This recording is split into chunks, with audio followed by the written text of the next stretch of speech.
Sekejap Okey.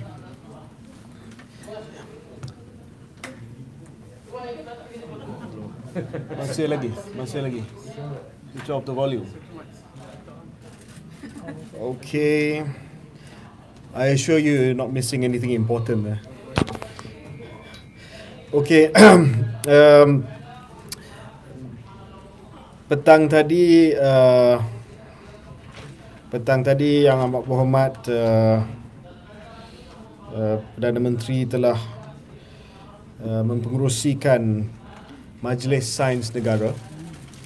Majlis ini adalah majlis yang bermesyuarat 2 kali setahun. Dan pada hari ini kita telah membincangkan beberapa perkara yang penting. Yang pertamanya adalah kelulusan Dasar Sains, Teknologi dan Inovasi Negara bagi tahun 2021 hingga 2030.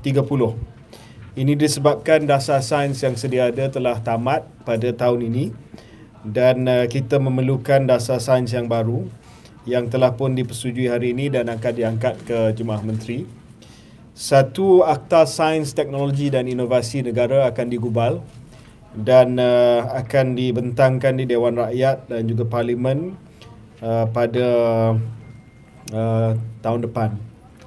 Yang kedua, kita telah bentangkan bidang keutamaan negara berdasarkan kepada 10 emerging technologies mapped on 10 socio-economic areas dan kita telah bentangkan 30 niche areas for development under the 12th Malaysia Plan.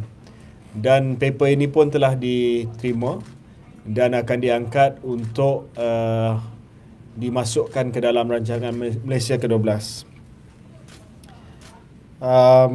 Paper ketiga adalah hala tuju pembangunan vaksin untuk negara Malaysia. Ini bukan hanya berkaitan dengan pandemik COVID-19 tetapi juga untuk kita merangka satu dasar dan hala tuju bagi pembangunan vaksin di Malaysia. Seperti mana yang mungkin diketahui, Malaysia tidak ada kapasiti untuk membuat vaksin manusia.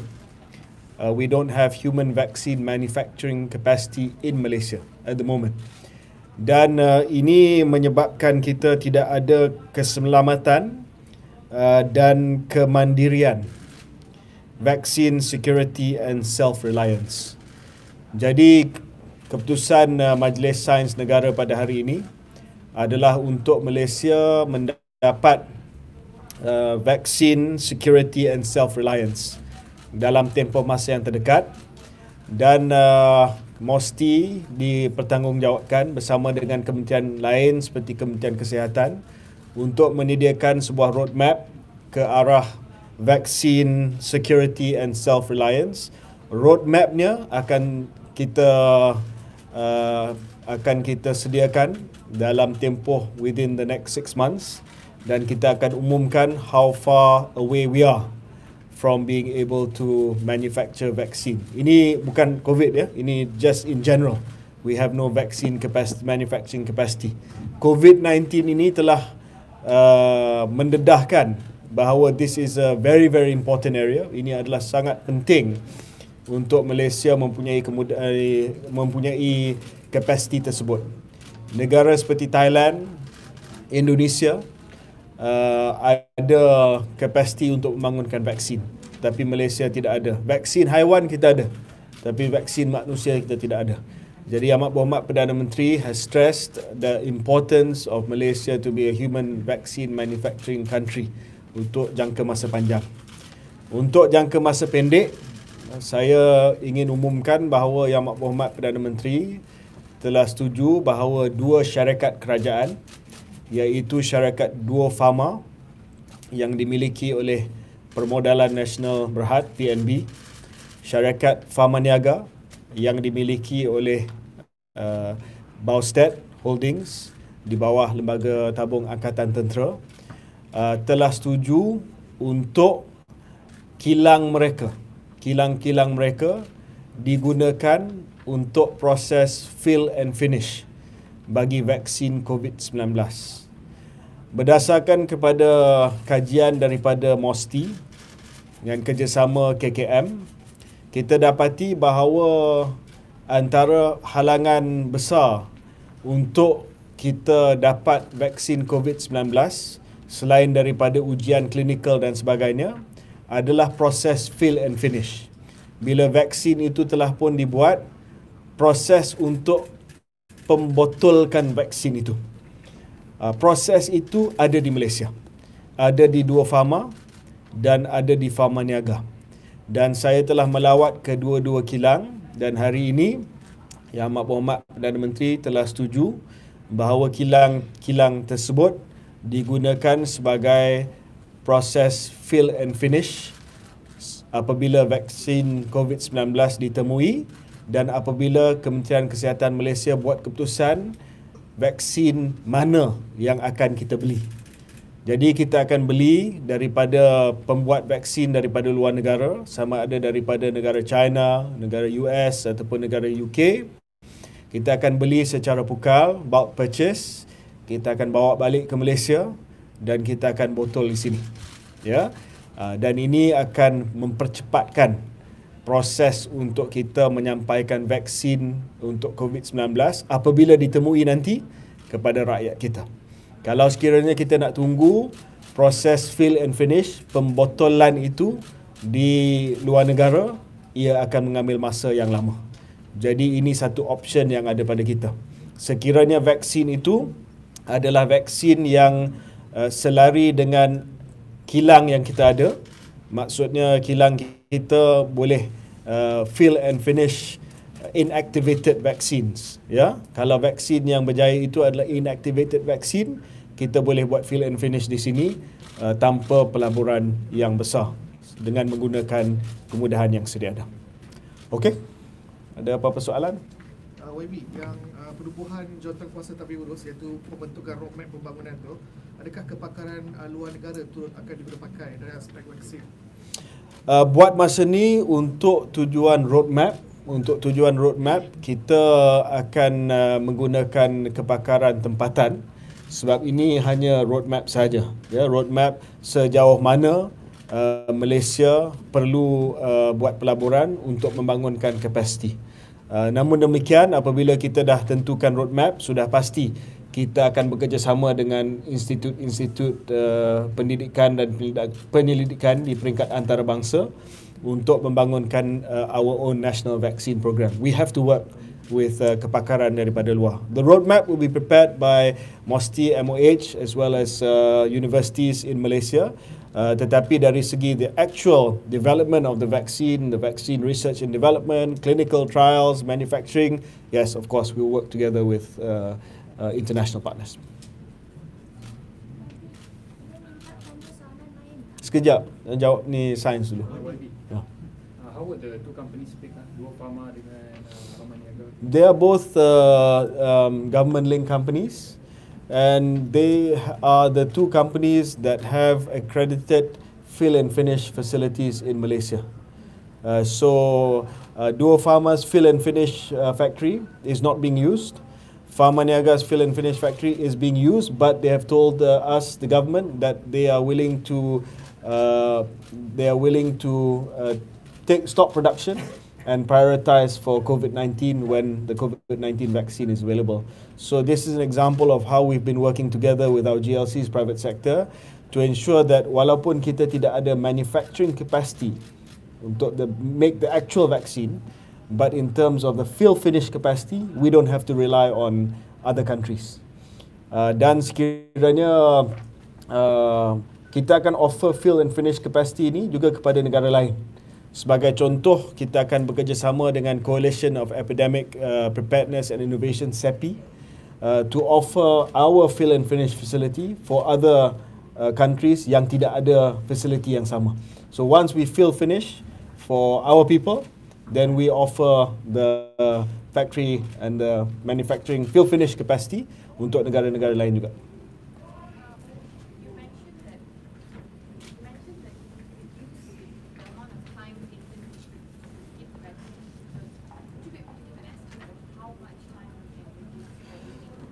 Well, I can't give you exactly the amount of time, but I've been reliably informed by the experts that the bottleneck in the vaccine manufacturing process is at the fill finish. Is actually when you put them into vials, because once you've manufactured the vaccine, it comes in liquid form, and we can buy this liquid form in bulk. But putting that liquid form in your 60 ml vials or your 10 ml vials or whatever it is, that's where the bottleneck is. So we've identified that facility in Duo Pharma and Pharmaniaga, and they're willing to give it to the government to use for COVID-19. Wadi, cuma nak minta Wadi explain apa maksud human vaccines dengan vaksin haiwan. Human vaccine itu vaksin untuk manusia lah. Vaksin haiwan adalah vaksin untuk haiwan. Haiwan pun dapat penyakit juga. So itu beza dia. YB, berkenaan dengan vaksin COVID-19, mungkin ada beberapa vaksin yang sekarang menjadi perhatian pihak musti. Contohnya seperti China ialah CoronaVac. Ada tak yang perhatian untuk dibawa ke Malaysia? We have been in discussion with the Chinese government about the development of their vaccines. Sinovac, CanSino, and Sinopharm are three of the leading vaccine candidates in China.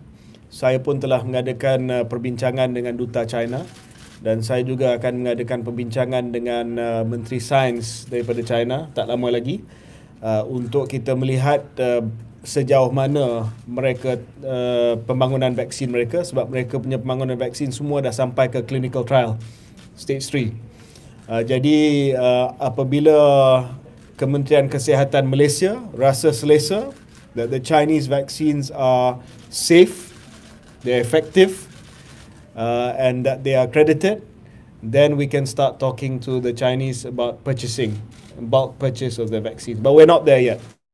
Okay, saya tak nak kata bahawa it's going to be the Chinese, it's going to be the AstraZeneca, it's going to be Moderna in the US.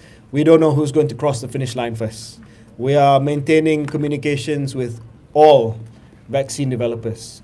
The only thing that we presented today to Prime Minister is to say that once the vaccine is approved, once the vaccine is manufactured, we remove the biggest bottleneck, which is the fill finish, by identifying Duo Pharma and Pharmaniaga as our fill finish facility in Malaysia.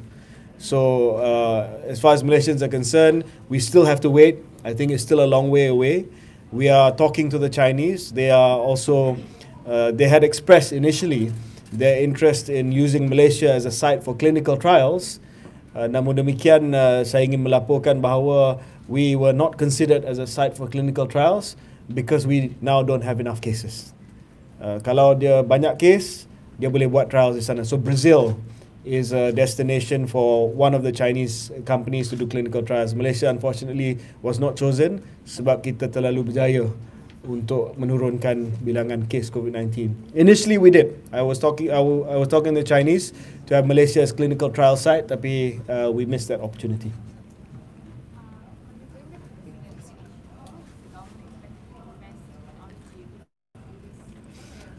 Initial discussions with Pharma Niaga and Duo Pharma is that we can do the fill finish here with extremely minimal investment. We are finding we are doing the cost right now, but it shouldn't be much. In fact, they've told me that the existing line can already be repurposed for COVID-19. Yeah, but once we have, for instance, the candidate vaccine, we'll have a better indication of how much it will be. But I went to both facilities, and it's almost as good as gold now for fill and finish for COVID-19 vaccine. Maybe one more, sorry. Berkenaan dengan vaksin tu, apakah Malaysia juga akan turut mendapatkan feedback daripada WHO? Of course, WHO is monitoring on a international basis, and of course, WHO will continue to give their views about which vaccine adalah yang paling selamat dan yang paling berkesan. Namun demikian, kita akan buat penilaian daripada Kementerian Kesihatan Malaysia. Yeah, MOSTI's role is to prepare the facility. Kementerian Kesihatan Malaysia will sign off on which vaccine they feel is safe and effective. Once Kementerian Kesihatan, Menteri dan KP kata this is the one we want, this is the one that has crossed the line first, tidak akan ada side effect, then we can do the purchase and we can fill finish here. Then once again, after that, it's back to KKM for them to decide on how to cucuk lah, all of you, for the vaccine. Yeah, media frontliners, media kena dulu. Okay? All right. Anything else on science? Ada. Yeah. Yes. The former UMNO Minister Ahmad Shahri has said that the majority is too thin from yesterday on the motion of changing speaker, and the majority is too thin, which actually show the government is unstable, and this will actually be hard for the government to function, especially during budgeting tabling session, which involve a lot of voting, and to a certain extent, which means all the minister, including PM and everyone, need to be in the parliament for the voting. So he was suggesting that the best way is actually to dissolve the parliament and get a new mandate. How do you see this? Obviously, everyone knows the numbers now. Yeah, it's very clear what the numbers are. 113, 109. There's no denying that. The result was 111, 109. Max was not well, and Rashid was chairing. Their votes are with us. So it's 113, 109. No more debate about the numbers. That's a small majority. That's a very small majority. You're talking about a majority of 2 from 111, which is half of 222. Obviously, this makes things challenging for the government. Our attendance in Parliament will be